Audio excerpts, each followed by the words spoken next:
नमस्ते। आज बात करते हैं इंडियन मार्केट के 3 बड़े सेक्टर्स की, टेलीकॉम, ऑयल और डिफेंस। पर्दे के पीछे ऐसा क्या हो रहा है जो पूरे बाजार को हिला रहा है? चलिए इसे थोड़ा डीप में समझते हैं। तो आज हम क्या क्या देखने वाले हैं? सबसे पहले टेलीकॉम में अंदर ही अंदर चल रही एक लड़ाई, फिर तेल की कीमतों का जो अजीब सा खेल चल रहा है उसे समझेंगे, और आखिर में डिफेंस स्टॉक्स क्यों इतने कंफ्यूजिंग सिग्नल दे रहे हैं इस पर भी बात करेंगे। तो चलिए शुरू करते हैं पहले टॉपिक से। भारत की जो बड़ी बड़ी नई इमारतें बन रही हैं, उनके अंदर एक बहुत ही दिलचस्प और चुपचाप एक क्रांति हो रही है, और ये पूरी कहानी इस बात पर टिकी है कि 5G सिग्नल पर किसका कंट्रोल होगा। जी हां, यही सवाल कि इमारतों के अंदर 5G नेटवर्क को आखिर कंट्रोल कौन करेगा। और इसी एक सवाल ने टेलीकॉम की बड़ी बड़ी कंपनियों और बड़े प्रॉपर्टी ओनर्स के बीच एक जबरदस्त जंग छेड़ दी है। देखिए इससे पूरा खेल कैसे बदल रहा है। पहले क्या होता था, टेलीकॉम कंपनियां स्पेक्ट्रम से लेकर सारे इंफ्रास्ट्रक्चर की मालिक होती थीं, सब कुछ उनका। लेकिन अब एक नया तरीका आ रहा है। प्रॉपर्टी मालिक अपनी बिल्डिंग में खुद का नेटवर्क बना रहे हैं और टेलीकॉम कंपनियों से कह रहे हैं, अंदर आना है तो किराया दो। और ये सिर्फ थियरी नहीं है, इसका एक जीता जागता उदाहरण है नवी मुंबई एयरपोर्ट। पता है वो टेलीकॉम कंपनी से हर महीने कितना मांग रहा है? पूरे 92 लाख रुपए, सिर्फ अपने अंदरूनी 5G नेटवर्क का इस्तेमाल करने के लिए। और बस यहीं से सारा झगड़ा शुरू हो गया है। लेकिन सवाल यह है कि ये सब अचानक अभी क्यों हो रहा है? 4G के टाइम तो ऐसा नहीं हुआ था। तो इसकी जड़ 5G टेक्नोलॉजी के साइंस में ही छिपी है। अब इस प्रॉब्लम का एक सॉल्यूशन है जिसे कहते हैं डिस्ट्रीब्यूटेड एंटेना सिस्टम, या शॉर्ट में डैस। ये बेसिकली बिल्डिंग में लगाए गए छोटे छोटे एंटेना का एक जाल होता है। लेकिन पेच ये है कि हर एक कंपनी अगर अपना डैस लगाने लगे तो ये बहुत ही ज्यादा महंगा और बेकार का काम होगा।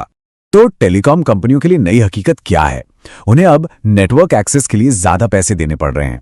हर बड़ी प्रॉपर्टी के लिए मुश्किल मोल भाव करना पड़ रहा है, और सबसे बड़ी बात, लंबे समय में उनका पूरा बिजनेस मॉडल ही बदल सकता है। हो सकता है वो सिर्फ इंफ्रास्ट्रक्चर के मालिक होने के बजाय एक सर्विस प्रोवाइडर बनकर रह जाएं।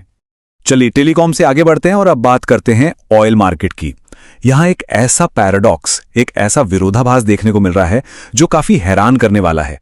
ब्रेंट क्रूड का दाम देखिए, एक हफ्ते में करीब 5% उछलकर $120 प्रति बैरल तक पहुंच गया। लेकिन इस बार की तेजी सिर्फ डर या अटकलों की वजह से नहीं है।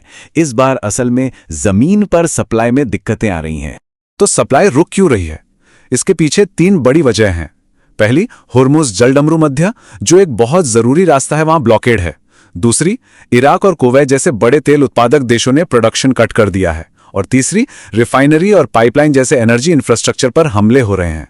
अब देखिए, दुनिया में ये सब तो चल रहा है, लेकिन भारत सरकार ने साफ कर दिया है कि उनकी पहली प्राथमिकता भारतीय उपभोक्ता हैं और उन्हें इस महंगाई के झटके से बचाया जाएगा। और सरकार के इस रुख से इंडियन ऑयल और BPCL जैसी हमारी ऑयल मार्केटिंग कंपनियों के लिए एक बड़ी मुश्किल खड़ी हो गई है। क्यों?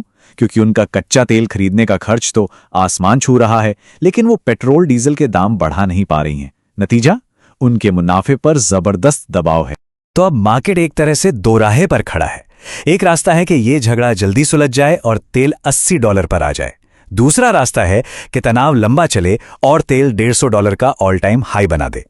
पूरा बाजार सांस रोके देख रहा है कि ऊंट किस करवट बैठेगा। ठीक है, अब आते हैं हमारे तीसरे और आखिरी सेक्टर पर, डिफेंस। यहां तो और भी कंफ्यूजन है। दुनिया में तनाव बढ़ रहा है, लेकिन डिफेंस के स्टॉक गिर रहे हैं। ऐसा क्यों? देखिए, जब मिडिल ईस्ट में तनाव शुरू हुआ तो पहली रिएक्शन बिल्कुल वैसी ही थी जैसी कोई भी सोचेगा। डिफेंस स्टॉक्स में 17% तक की जबरदस्त तेजी आ गई। लेकिन कहानी में ट्विस्ट आया। अचानक ये तेजी रुक गई और इंडेक्स 2.1% तक गिर गया। लोग शेयर बेचने लगे। तो आखिर हो क्या रहा है? अच्छा, इसका एक छोटा और सीधा सा जवाब तो है प्रॉफिट बुकिंग। मतलब स्टॉक्स बहुत ज्यादा भाग चुके थे तो निवेशकों ने अपना मुनाफा निकाला। लेकिन ये पूरी कहानी नहीं है। असली वजह इससे कहीं ज्यादा गहरी है। असली कहानी, या कह लीजिए बड़ी तस्वीर, वो है भारत का डिफेंस बजट। 2026-27 के लिए यह करीब 7.85 लाख करोड़ रुपए का है, जो दुनिया के सबसे बड़े बजट में से एक है। और ये एक बहुत बड़े लॉन्ग टर्म ट्रेंड की तरफ इशारा करता है। और इस बजट में भी जो सबसे जरूरी बात है वो ये कि इसका एक बड़ा हिस्सा कैपिटल प्रोक्योरमेंट के लिए है। आसान भाषा में कहें तो नए हथियार, नए जहाज, नई टेक्नोलॉजी खरीदने के लिए। और ये पैसा सीधा भारतीय डिफेंस कंपनियों की जेब में जाएगा। हाँ, ये बात सही है कि हमारा एक्सपोर्ट 2013 से 34 गुना बढ़ा है, लेकिन हम आज भी दुनिया की दूसरे सबसे बड़े हथियार इंपोर्टर हैं। और यहीं पर आत्मनिर्भर भारत का असली मौका छिपा है। हमारे देश में ही मैन्युफैक्चरिंग का एक बहुत बड़ा अवसर है। तो चलिए इन तीनों अलग अलग कहानियों को एक साथ जोड़कर देखते हैं और समझते हैं कि बड़ी तस्वीर क्या निकल कर आ रही है। तो देखिए, हर सेक्टर में रोज की हेडलाइंस के पीछे एक गहरी कहानी चल रही है। टेलीकॉम में क्या हो रहा है? इंफ्रास्ट्रक्चर के मालिकाना हक से हटकर फोकस अब सर्विस देने पर आ रहा है। ऑयल में असली सप्लाई की दिक्कतों ने कीमतों को बढ़ा दिया है और यहां मार्केट की ताकतों और आम आदमी को बचाने की कोशिश के बीच एक बड़ी लड़ाई है। और डिफेंस में छोटी मोटी गिरावट को भूल जाइए, असली कहानी तो घरेलू खर्च से चलने वाली एक बहुत बड़ी लॉन्ग टर्म ग्रोथ की है। और ये सब हमें एक आखिरी और सबसे बड़े सवाल पर लाकर छोड़ देता है।